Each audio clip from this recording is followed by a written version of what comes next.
Hello, parents and guardians of AP English language students. My name is Miss Kellett, and I'm so excited to meet your students and to learn with them this year, even though it might be a little bit of a different school year for many of us. Before we get started, I just want to say that you can type this URL into your phone or your computer, and you can actually get access to this PowerPoint. And then once you're in the PowerPoint, you can click on any of these links and they will take you to the resources. So we have the syllabus, the schedule for each day at Sbrato, student resources for mental health, this video presentation, as well as the guidelines that the district sent out for parents and students for the beginning of the school year. A little bit about me before we jump into the course. My name is Miss Kellett. I grew up in Morgan Hill and I graduated from Sbrato. Now I'm back as a teacher. I got my bachelor's at San Jose State and my credential and my master's in education at UC Santa Cruz. I am slowly learning how to play the ukulele and the guitar. I'm also taking Spanish classes over Zoom with San Jose Learning Center in San Jose, and I'm learning Hawaiian on Duolingo, the app. I didn't get to travel this summer, but I did get the chance to read a lot of books and to plant a garden on my balcony at my apartment. Um, you are welcome to contact me in any of the ways listed there. It's my email address, my phone number. You can text or call me. And then also I have my Instagram just to follow along for fun. It's not really for major communication. I do try to get back to people as soon as possible, but sometimes it takes me up to 48 hours because teachers at Sbrato don't get a prep period every day. Okay, so some of the skills in AP English language. So if your student's taking this class, it probably means that they will be taking the AP English language exam at the end of the school year. So we want to prepare them for that. So a lot of what we do is rhetorical analysis, argument, and synthesis. There is a list of additional skills that we will be covering as we cover those three main AP exam skills. Here are some tools we're going to be using for our learning this year. AP Classroom is provided by College Board, and College Board creates the AP exam. So they are providing a website we can log into. Students can access instructional videos, they can access practice questions, and then also practice exams. So we will be using that in class. We'll also be using the Language of Composition textbook. I'll be giving students more information about how to access both of those tools, as well as nonfiction texts and independent choice novels. And if you want to pause the video, you're welcome to take a look at some of these common assignments over here. A little bit about the grading policy. The gradebook is broken up into two major sections. So the first section is the formal section of the gradebook. It is worth 70% of students' overall grade. It includes assignments like paragraphs, essays, projects, discussions, and presentations. And those assignments are all going to be graded based on a rubric, based on specific skills that students should be mastering in the course. These assignments can be revised for full credit until 2 weeks after receiving an initial grade from me. The work is expected to be on time.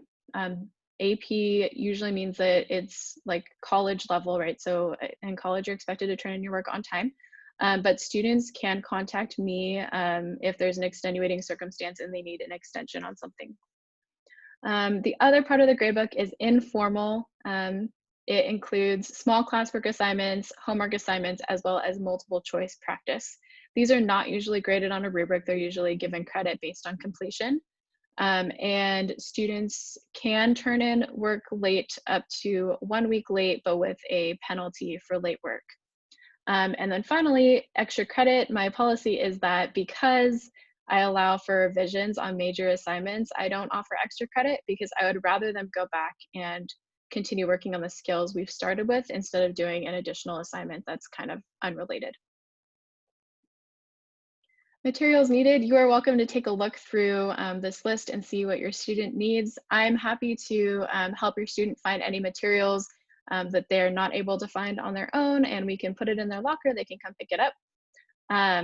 They're also going to need an independent reading book, and I will go over in class with them how they can access an independent reading book.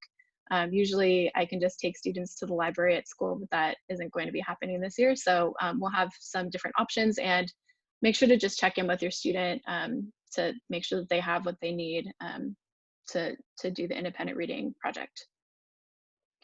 Supporting your student. I get questions sometimes from parents about how they can support their students. So this is kind of a list of things that you can look at and make sure that you're reminding your student about and asking them about. Um, One thing I want to make sure that students are aware of is that, and parents, is that tutorial is happening daily from 2:10 to 3 p.m. And students should be attending a class with any one of their teachers in order to ask questions, to study, to complete homework. So this is a great opportunity. And it's more than what it usually is in a regular like school schedule. So it would be helpful for them to use that time really well. So if you could help them plan for that, that would be super helpful. It's important for students to have a quiet place to study and do homework. And it's also important that your students know who their assistant principal and their counselor is. So you can go to this tiny URL, or you can visit our website, and there will be information about who your student's assistant principal and counselor are. And we're a team at Sbrato. So your assistant principals, your counselors, and your teachers are all working together to try and help your students succeed. Again, here are some of the resources that I've talked about in this video. You're welcome to click through them. And finally, I just want to wrap up by saying, if you would like to share more information about your student with me, I have a survey with these 3 questions on it linked down here below. So I would love it if you are willing and able, if you could take the survey and give me a little bit more information about your student.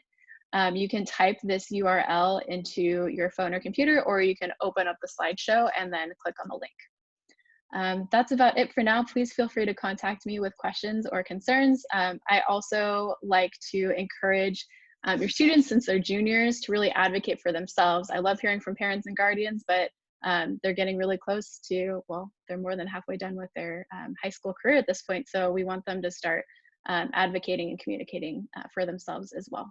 Okay, thanks so much for watching, and I will see your students soon. Bye.